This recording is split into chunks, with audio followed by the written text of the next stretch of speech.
Katotohanan ng iyong salita, kaharian mo ay walang hanggan. Ang ipinanganak sa Espiritu ay buhay. Ikaw ang Diyos na dakila. Hindi sa tao ang kaluwalhatian, sa iyo lamang, Panginoon.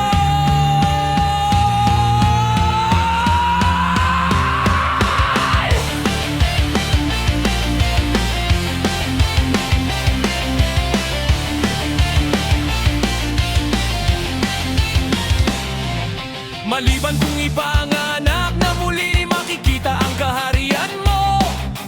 Tubig at Espiritu ang buhay, ikaw ang nagbibigay nito. Ang ipinanganak sa laman ay laman, ngunit Espiritu ay buhay. Tulad ng hangin na di makita, kapangyarihan mo'y tunay. Ikaw ang Diyos na nagtuturo, ikaw ang Diyos na buhay. Ang iyong salita ay katotohanan, hindi kailanman mamamatay. Walang makakatulad sa iyo, ikaw ang Diyos na banal.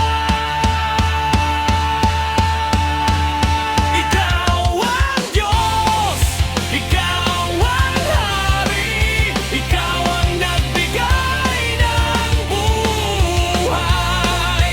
Ikaw ang dilaw sa dilim, ikaw ang katotohanan. Ikaw ang Diyos, ikaw ang Hari, ikaw ang dapat sambahin. Sa iyo ang papuri, sa iyo ang kaluwalhatian. Ikaw ang Diyos, ikaw ang Diyos.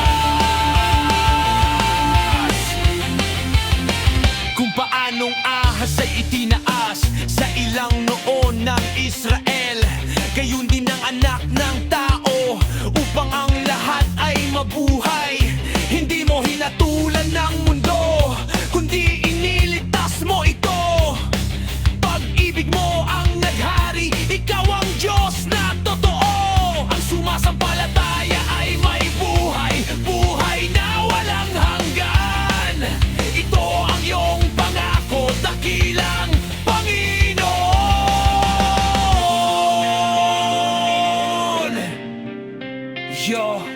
Sapagkat gayon ang pag-ibig mo sa mundo, ibinigay mo ang anak mo, banal at totoo, hindi mapapahama